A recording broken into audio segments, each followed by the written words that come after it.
දැන් අපි පෝෂණ කොහොම කැටගරයිස් කරාට අපේ මිනිස්සුන්ට පෝෂණය ගැන මතක් වෙන කොයිද කියලා නිකන් කියන්නද? කවුරු හරි මහත් වෙනවා නම් ඔන්න තරබාරු වුණොත් පොඩ්ඩක් මතක් වෙනවා පෝෂණය ගැන ඊටට අපි හිතන්න ඕන. යාලට මතක නෑ අර අපි ගන්න ඕන මයික්‍රෝ නියුට්‍රියන්ට්ස් ටික එහෙම ආවද කියලා. ඉතින් ඔය කොණ්ඩේ යන්න නියපොත්තු ගැලවෙන්න වගේ දේවල් වේගෙන එනකොට ඔන්න මතක් වෙනවා. ඔයා ඔයාගේ ගෙදර එහා පැත්තේ වත්තේ දිව්වත් ඒකත් තමන්ගේ ෆිසිකල් ඇක්ටිවිටි එකක්.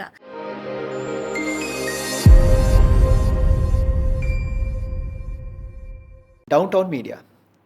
ඩවුන්ටවුන් මීඩියා අපි සාමාන්‍යයෙන් එදිනෙදා අපි කතා කළ යුතු විවිධාකාරයේ සාකච්ඡාවට බඳුන් වෙන මාතෘකා ගැන අපි කතා කරනවා. ඉතින් මේ වීඩියෝ සීරීස් එක අපි වෙන් කරන්නේ පෝෂණය ගැන කතා කරන්න. එයි මම පෝෂණය ගැන කතා කරන්න ඕනේ කියලා යම් දැනුවත් කිරීමක් කරන්න උත්සාහ කරන්නේ.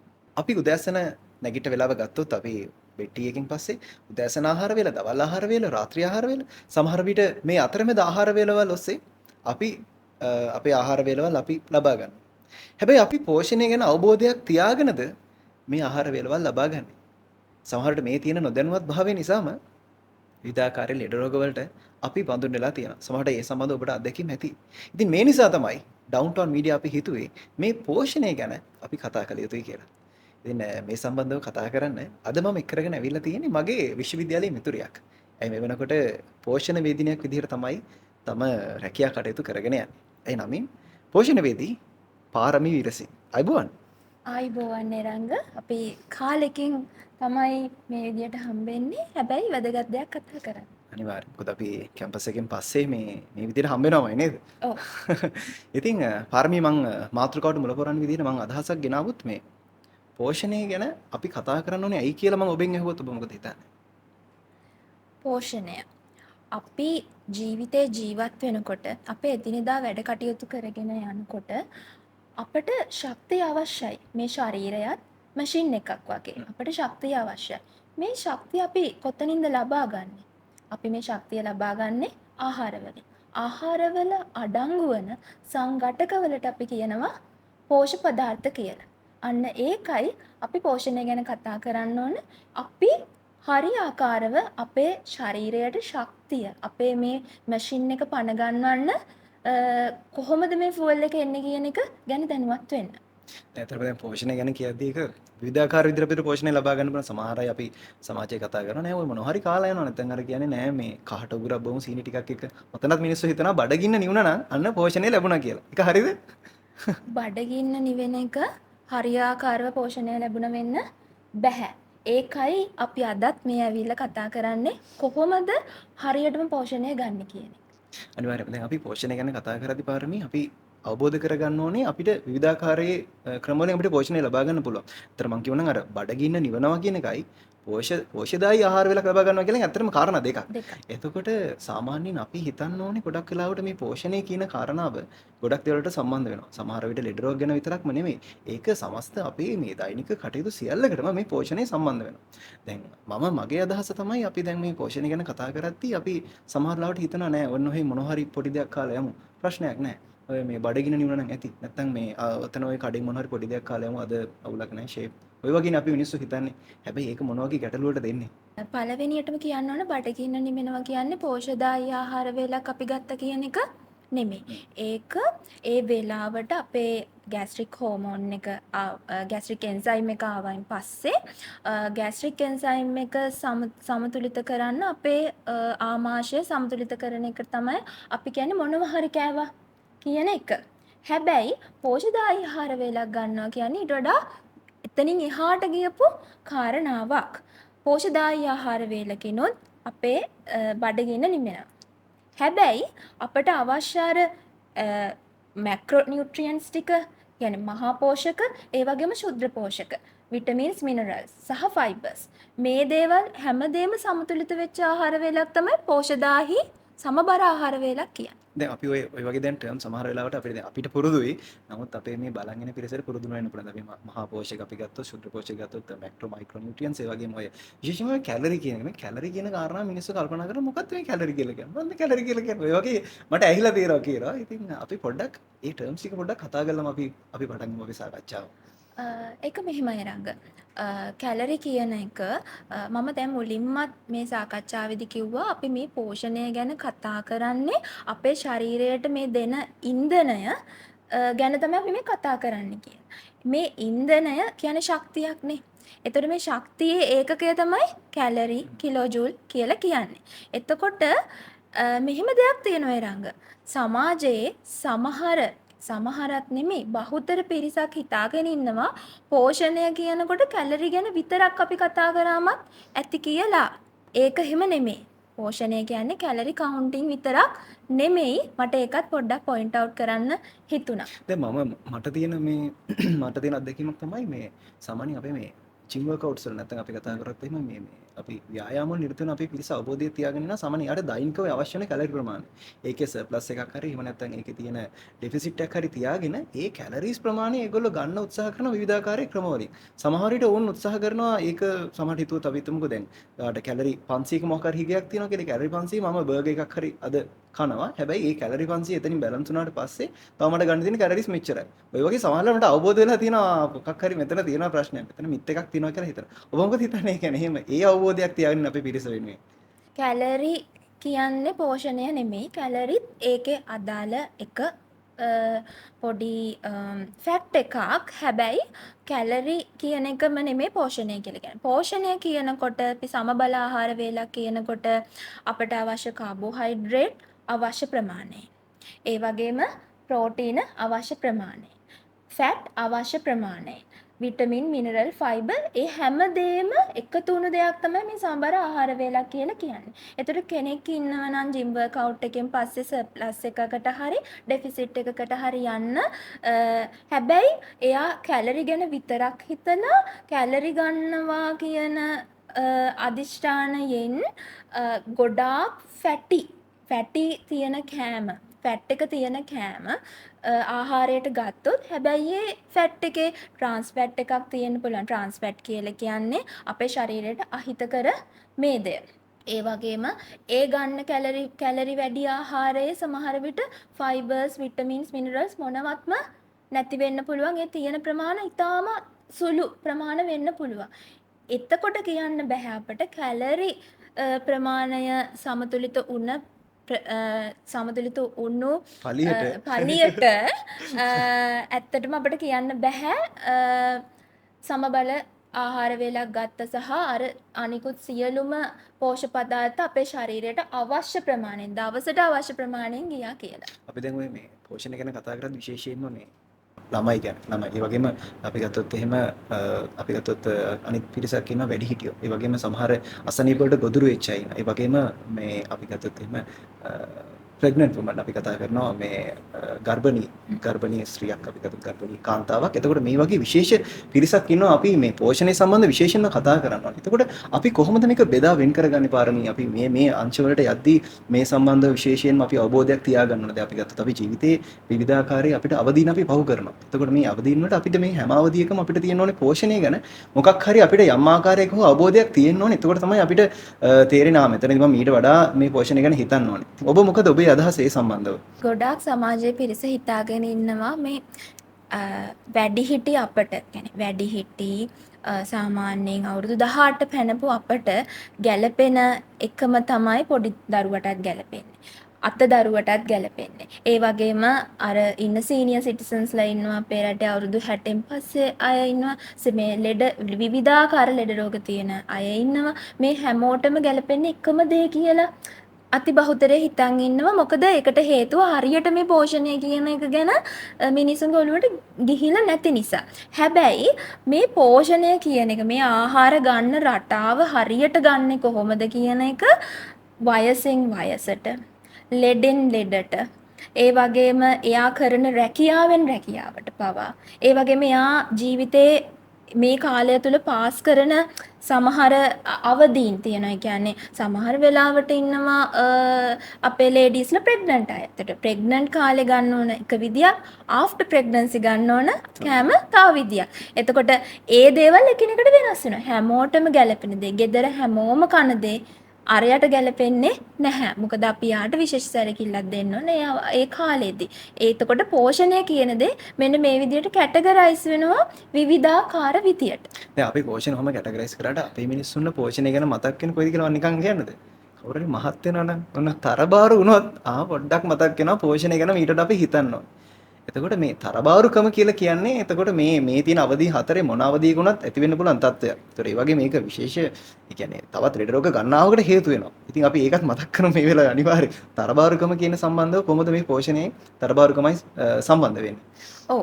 ඇත්තටම මම ගාවටත් මගේ ක්ලයින්ට්ස්ලා එනකොට ගොඩක් අය එන්නේ ලෙඩ අරගෙනට වඩා කොහොමත් මේ සමාජයේ මේ ලංකාවේ අය පුරුදු වෙලා ඉනවා ලෙඩක් හැදුනොත් බෙහෙත් බොනවා කියන එක. ඊට කලින් ආහාර වලින් කොහොමද මේක වැළකෙන්නේ හොඳ ආහාර වේලකින් සහ ව්‍යායාම වලින් මේ කරලා මේ ලෙඩ රෝග වලින් වැළකෙන්නේ කියන එක ගැන ගොඩක් අයට අවබෝධයක් නැහැ. එතන පෝෂණ වේදේ කියලා කියන්නේ ඒ සම්බන්ධනේ. කියන්නේ ලෙඩක් හැදුනට පස්සේ බෙහෙත් ගන්නවා නෙමෙයි. ලෙඩේ වළක්ව ගන්න එක. නමුත් ගොඩාක් අයගේ එන ඩිමාන්ඩ් එක තමයි තරබාරුණයින් පස්සේ ඔන්න මතක් වෙනවා මම ආහාර පාලනය කරන්න ඕන කියලා. ඒක ඇත්තටම විශේෂ අවස්ථාවක්. හැමෝටම ඒක ඒ වෙලාවට මතක් වෙනවා. හැබැයි රංග මෙහෙම දෙයක් තියෙනවා ගොඩාක් අය මම ගාවට ආපු එයාලා මුල අවස්ථාවේදී තරබාරු උණයින් පස්සේ try කරලා තියෙන විවිධාකාර diet methods. එහෙම කරලා වැරදුනයින් පස්සේ ගොඩක් වෙලාවට ඔන්න ආයේ එනවා. ඉතින් එයාලත් ගොඩක් වෙලාවට රොයා කිව්වා වගේ කැලරි ඩිෆිසිට් එකකට යනවා කැලරි ගැන විතරක් හිතලා. තරබාරු අය. එතකොට කෙට්ටු අයත් එහෙමයි. එයාලත් කැලරි සර්ප්ලස් එකකට යනවා කැලරි ගැන විතරක් හිත.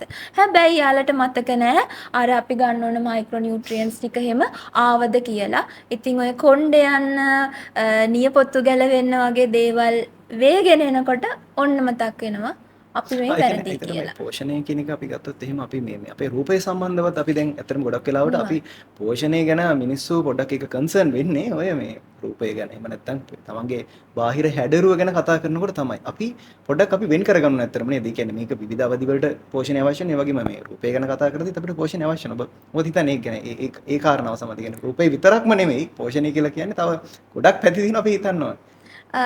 ඔව් ගොඩක් ක්ලයින්ට් සමහර ක්ලයින්ට්ස්ලා එනවා එයාලට රූපය ගැනත් හිතලා ඒ කියන්නේ ස්කින් කලර් එක ඊට පස්සේ හෙයා එක ගොඩක් අය හිතනවා එයාලගේ අයිසයිට් එකට පවා පෝෂණය අවශ්‍යයි.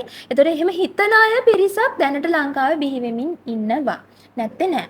හැබැයි ගොඩක් අයට ඔක මතක් වෙන්නේ අර කෑම නොගේනම ඉඳලා අපට අවශ්‍ය පෝෂණය නැති වුණයින් පස්සේ අපට එනවන එක ඌනතා ලක්ෂණ. ඇත්තටම එතකොට ඌනතා ලක්ෂණ හට ගන්නකොට තමයි මතක් වෙන්නේ මම මේ කරා වැරදි. දැන් මම මේක බැලන්ස් කරගන්න ඕන කියන එක.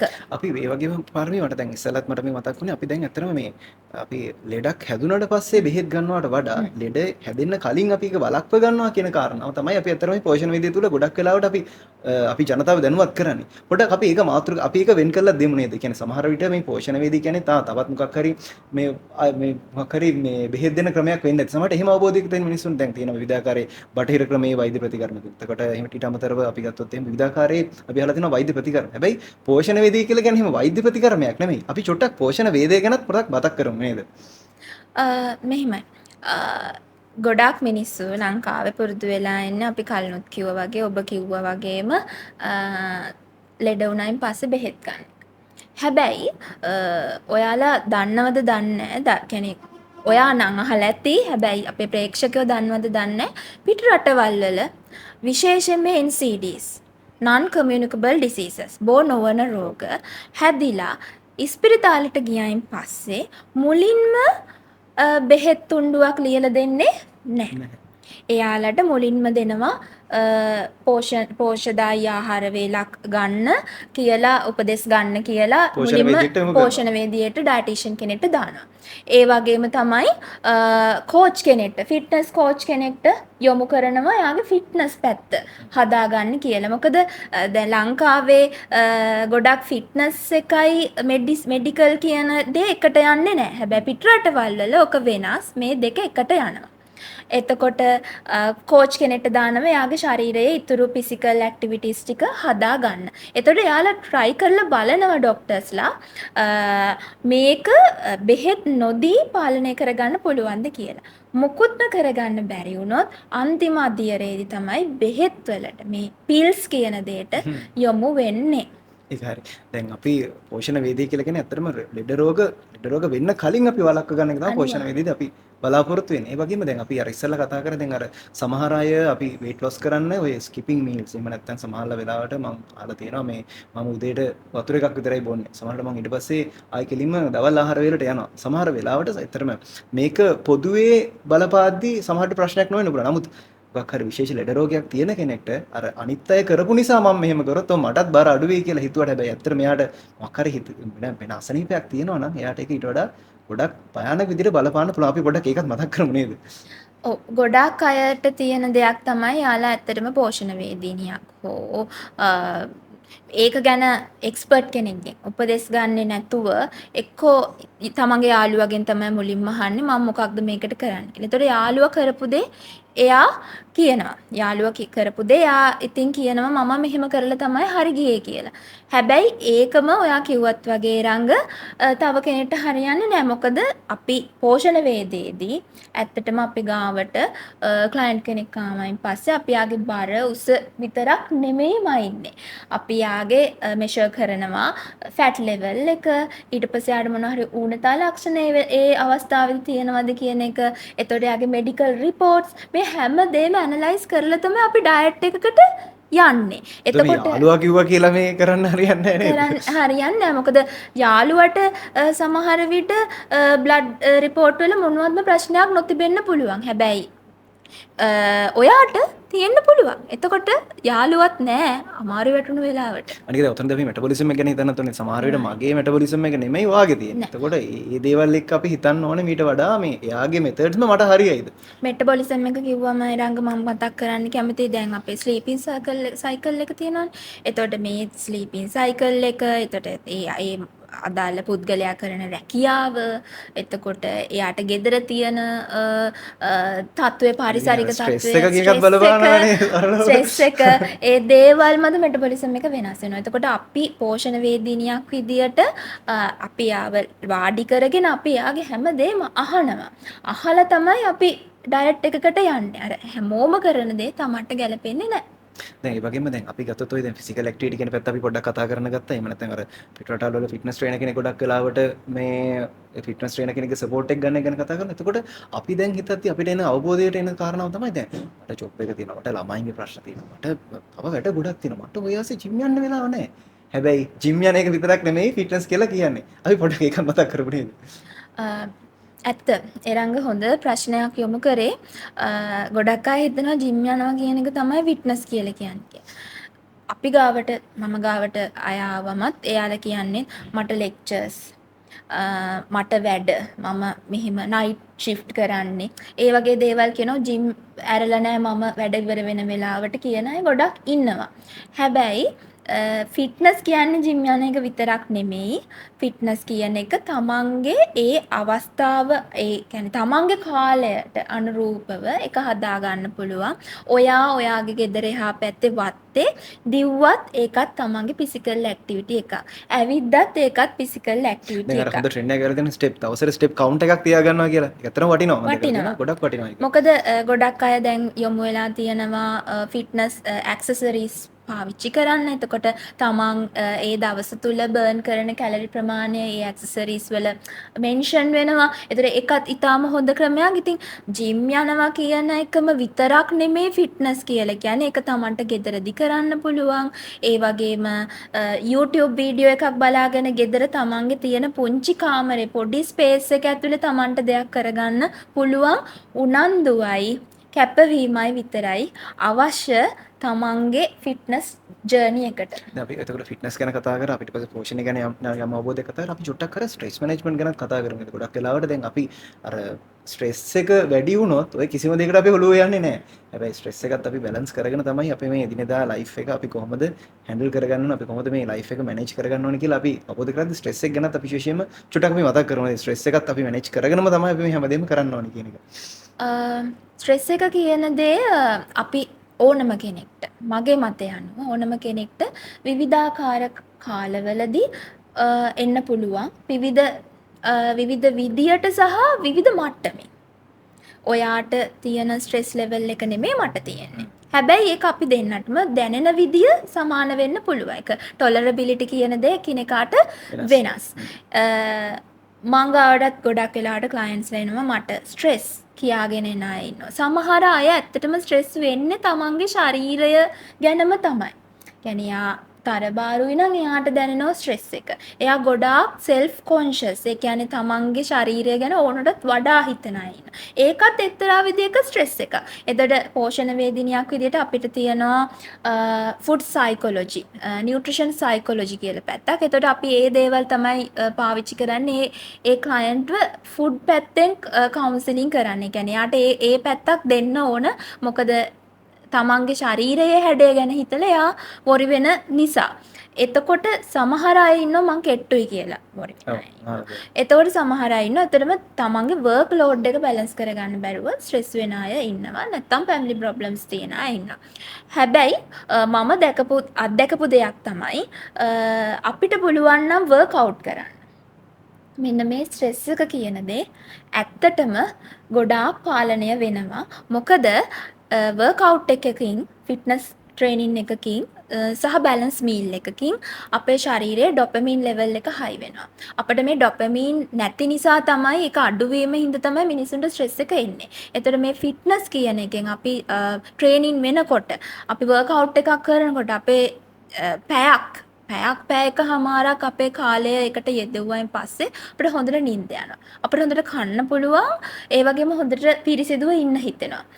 ඒක ඒ රූටින් එක තමන් හදාගත්තොත් ස්ට්‍රෙස් එක කියන දේත් එහෙමම යනවා. ඒක ඇත්තට මම ක්ලයන්ට්ලට කරලා ඒක රියල් ටයිම් එක්ස්පීරියන්ස් තියෙනවා මට. ඒ වගේම දැන් මම තව දැක්කු දෙයක් තමයි දැන් සමහර අය දැන් අද එනවා කියන්නේ අවුරුදු ගාණක් කන්නේම ජරාව. අපි ගත්තොත් ජංක් ෆුඩ් තමයි ගන්න. හැබැයි ඇවිල්ලා මාසෙන් තමයි රිසල්ට්ස් හොයන්නේ. නැත්නම් අපි ගත්තොත් සමහරට සති දෙකකින් ඉල්ල මට මෙච්චර කාලෙකින් මෙච්චර කෙට්ටු වෙනවා. ඒක ප්‍රැක්ටිකල්ද? ගොඩක් අය ඇත්තටම මේ තමන්ගේ ශරීරය හදාගන්න මේ මහත අය එන්නේ. ඒතර යාලට ඕනේ ඉන්ස්ටන්ට් රිසල්ට්ස් තමයි. ඉන්ස්ටන්ට් රිසල්ට් ගන්න පුළුවන් ක්‍රම ඕන තරම් තියෙනවා. හැබැයි ගැටලුව තියෙන්නේ මේ රිසල්ට්ස් කන්සිස්ටන්ට්ද කියන එක. ඒ කියන්නේ මේක දිගටම පවත්වාගෙන යන්න පුළුවන්ද මේ ඉක්මනින් කෙට්ටු වෙන එක සහ ඒක කොච්චර දුරට ශරීරයට හිත කරද කියන එක. අපි හෙමිහිට ට්‍රේනින් වෙන තරමට හෙමිහිට අපේ ශරීරය හොඳ බැලන්ස් මීල් එකකට ඇඩප්ට් කරගන්න තරමට ඒක ටික ටික අපේ ශරීරයට හුරු වෙනකොට තමයි ඒකේ රිසල්ට්ස් එකත් ගොඩක් හොඳ පැත්තට යන්නේ. මොකද එතකොට තමයි ශරීරය ඇඩප්ට් වෙලා ඒක ලොන්ග් ටර්ම් වැඩක් බවට පත් වෙන්නේ. එකපාර දේවල් කවදාවත් සාර්ථක නැහැ. ඇත්තටම අපි අද බලාපොරොත්තු වුණේ මේ පොඩ්කාස්ට් සීරීස් එකේ පළවෙනි වීඩියෝ එක විදිහට මේ නියුට්‍රිෂන් සම්බන්ධව අපි කතා කරන්න බලාපොරොත්තු වෙන මාතෘකාවල පොඩි මාතෘකා සියල්ලක්ම පොදුවේ මතක් කරලා දෙන්න. ඉතින් ඇත්තටම අද අපි මේ සම්බන්ධව කතා කරා වගේම මේ හැම දෙයක්ම අපි ඉස්සරහට විශේෂයෙන්ම පොඩි මාතෘකා විදිහට අරගෙන අපි පාරමිත් එක්ක මේ සම්බන්ධව දීර්ඝ සාකච්ඡාවට යන්න අපි බලාපොරොත්තු වෙනවා. ඉතින් බොහොම ස්තුතියි පාරමී අද අපිත් එක්ක එකතු වුණාට. ඉතින් මේ වගේම තවත් විශේෂ පොඩ්කාස්ට් සීරීස් එකේ මේ නියුට්‍රිෂන් සම්බන්ධව කතා කරන අපේ පොඩ්කාස්ට් සීරීස් එකේ වීඩියෝ එකකින් අපි හම්බෙමු. ඉතින් එතකන් අපේ ඩවුන්ටවුන් මීඩියා එක රැඳින්න කියලා ඔබට ආදරෙන් මතක් කරනවා.